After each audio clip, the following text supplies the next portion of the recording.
Welcome to Raisina Mediterranean.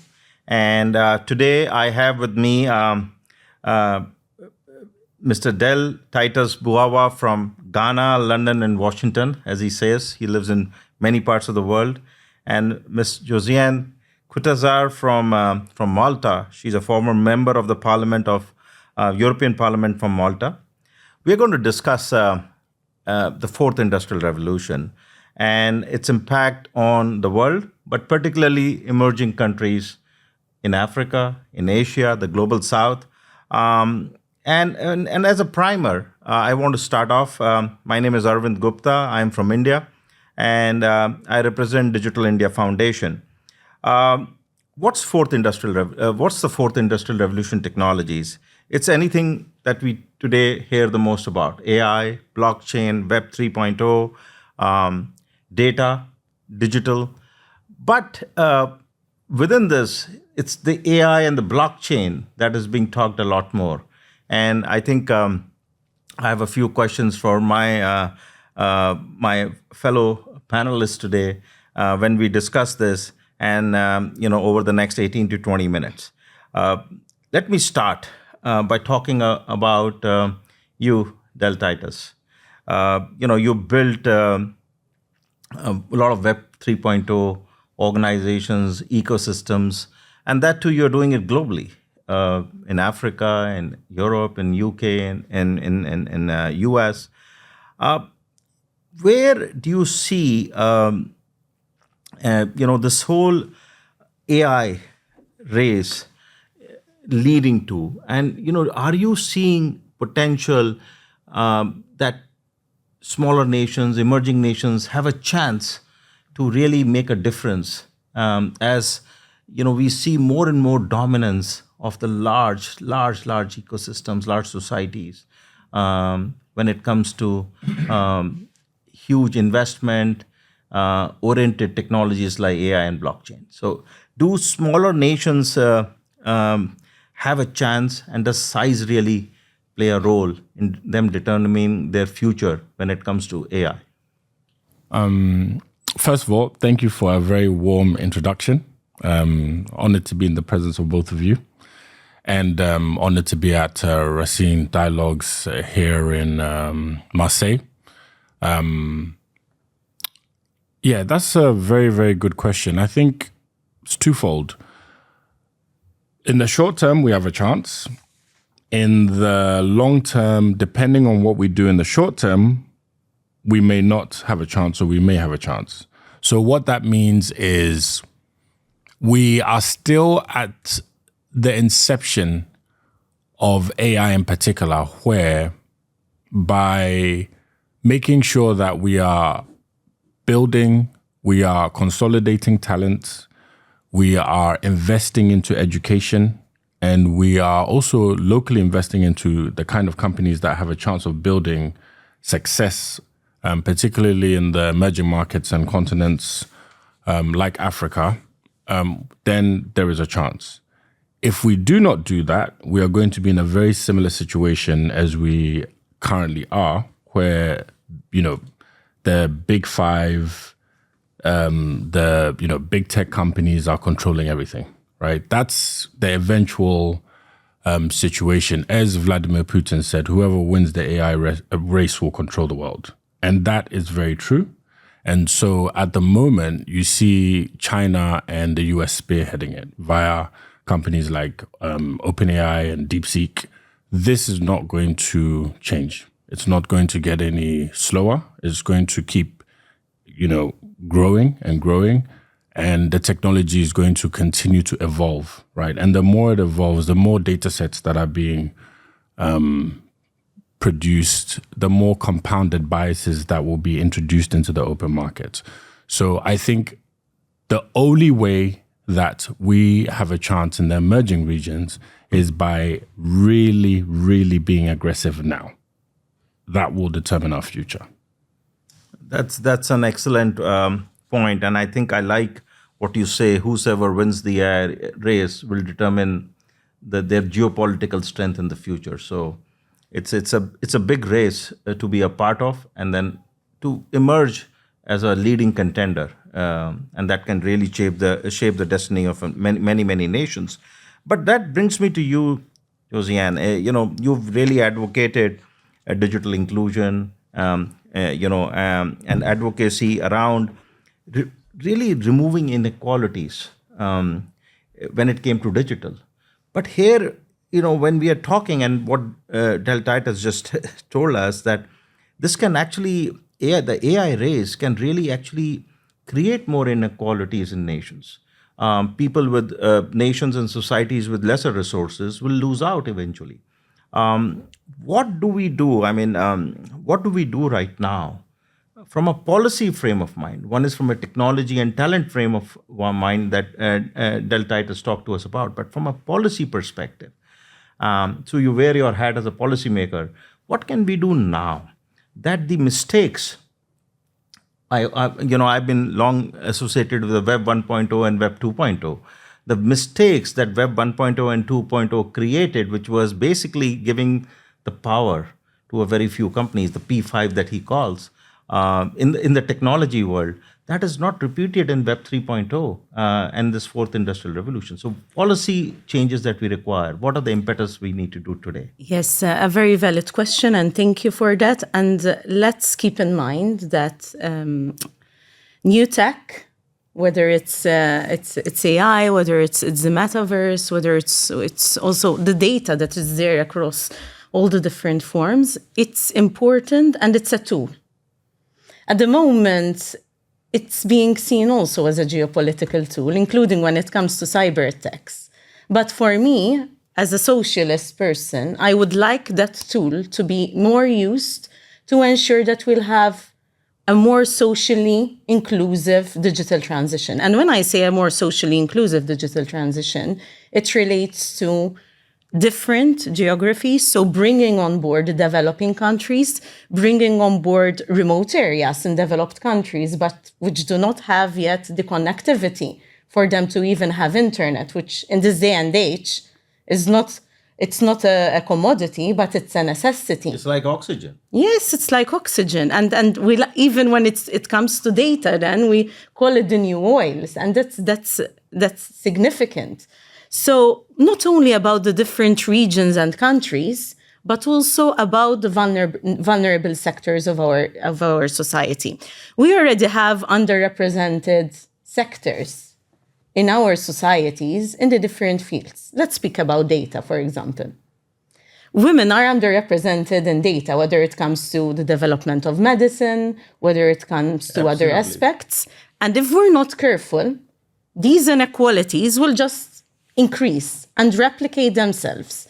So it's in our hands now, as you said, that the developing countries should act now, and I believe that they should believe more in their potential, because no country, irrespective of how powerful it is economically or big it is, has it all, and therefore every country has something to offer, including the valuable human resource. We need lots of skills there from a very young age in the digital sphere. We should come together and work together more, but we should act now. That's true. And I would like to mention what the European Union has done. In the last mandate, I was a member of the European Parliament, and I had the honor to work directly on the historic EU AI Act. And it's a first. But Tell us more about it. Yes, but I would like to see other regulation in place, other frameworks in place, not only on a national or continental level, but also through platforms like the United Nations, like the OECD, for example. Because the social challenges that we face are global. In some areas, they'll impact more. In some sectors of societies, they'll impact more. Now, how can we make sure that the developing countries, that the disadvantaged areas in developed countries, that the disadvantaged sectors in our society are empowered and not further put back via digitalization? And one important thing is, as I said, regulation, smart regulation, balancing innovation, which encourages socially inclusive and ethical AI and other tech development, but at the same time, it needs to put the human at the center. The EU AI Act, I could say a lot, but some social aspects coming from it is that It incentivizes SMEs through regulatory sandboxes and less bureaucracy. It's important. We shouldn't leave it only in the hands of the big companies. How would we incentivize our startups? Malta is working a lot on startup programs too. India is doing the same. And other countries should do the same. And how do we help our SMEs, the smaller ones, which could also provide good solutions? And on the other hand, the social aspect regulating biases, algorithmic biases, making sure that we'll have more females and other disadvantaged sectors of our societies working on the new tech to make sure that inequalities are not replicated. How is AI going to benefit people with disabilities? That's also important. And all these aspects, and the EU AI Act looks at some of these aspects. And it's important because there's a lot going on, but if we do not have regulation in place and ethical frameworks in place, then we risk that everything goes haywire. We are already living in a very complicated world. That is so well said. Yeah. No, let's prevent another difficult circumstance via technology, but let's turn it into a positive thing. Very well said. No, I think responsible, ethical, trustworthy AI will be the key, will be absolute key. If you think about it, a driverless car is being driven by hardware and software. Yes. And to trust technology and to make the right decisions in real time requires technology to work under certain responsible, ethical frameworks. And I think those will be the challenges of the future. In Deltitus, I come back to you.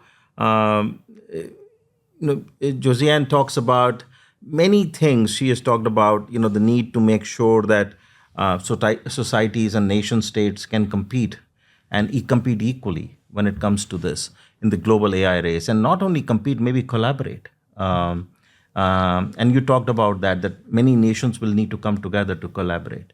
But are countries and their leadership ready to come together, to have the vision that they need to, it's something that this is imperative. This is data is the new oil, AI is the new race. Are leadership countries, respective leaderships, tuned to this mindset, or again, we are seeing a very few global leaders understanding the importance of this?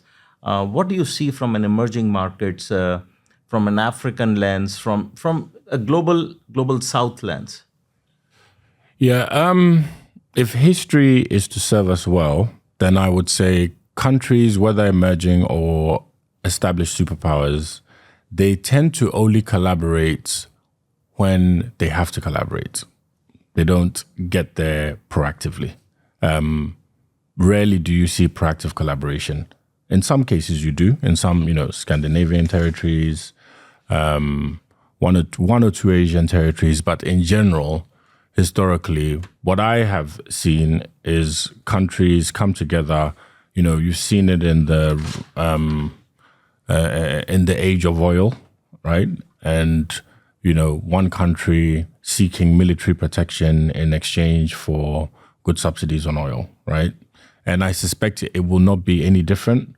And I don't want to sound pessimistic, but just the psyche of humanity in the last 100 years has just kind of shown this to be a cyclical reoccurrence. And so pivoting, I would say private companies moving in the direction of network states are more likely to then, influence nations to collaborate, right? And so you're going to see an evolving of network states, maybe a less, should I say, not necessarily the best example, but social media is a good way of giving some insight to how that could look like, right? Where you have various people, various companies all over the world and interacting on a digital platform seamlessly because of the interoperability of the technology.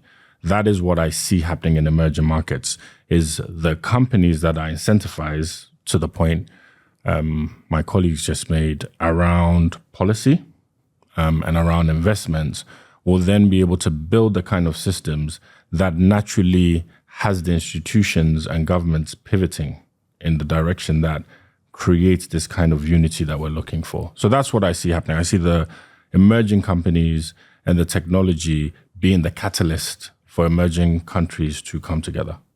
So what I'm hearing from you is the local startups or startups spanning a few geographies will be the driving force to bring their leadership. It's a bottom-up pressure that probably Absolutely will work to get their leadership together to say, hey, let's act now. Absolutely. And you see that, right? In as I said, there's a few technologies that are currently out there now that gives you an insight to what the future looks like. Obviously, we don't want network states to become, superpowers. And, what we're looking for is duopolies, right? Mini duopolies in different parts of the world opposed to monopolies, right? Like you have with your Amazons and the likes of Well, I Google, think that etc. there should be 3, but not 2. But duopoly is better than a monopoly. The monopoly, yes. right? So. Well, it's the best of the worst, put it that way. So, yeah, in that direction, I see countries coming together. This is we are having a very interesting discussion. So I need to, think about this. While it's a lot of things like this are easier said and done and achieved, I think there are 2 things I want you to comment on. One is, how do we fund all of this? Countries are struggling with their own social issues and charters and welfare. And certainly there's a demand of buying the most expensive AI chips, creating data infrastructure, data centers. How do we fund the investments required for nations which are not economically yet there? How do we fund this?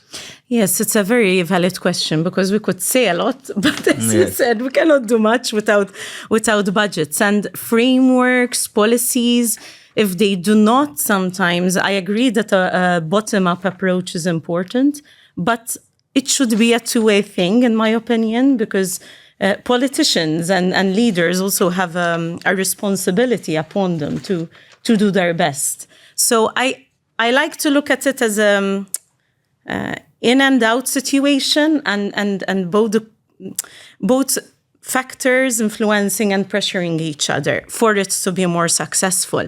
How do we fund this? Yes, so the European Union and the European Commission, for example, has just also launched the Clean Industrial Deal, which puts a lot of emphasis on competitiveness and decarbonization, and Europe leading when it comes to research and innovation, and also looking towards pacts and collaborations and partnerships. So, as I said earlier, no one has it all.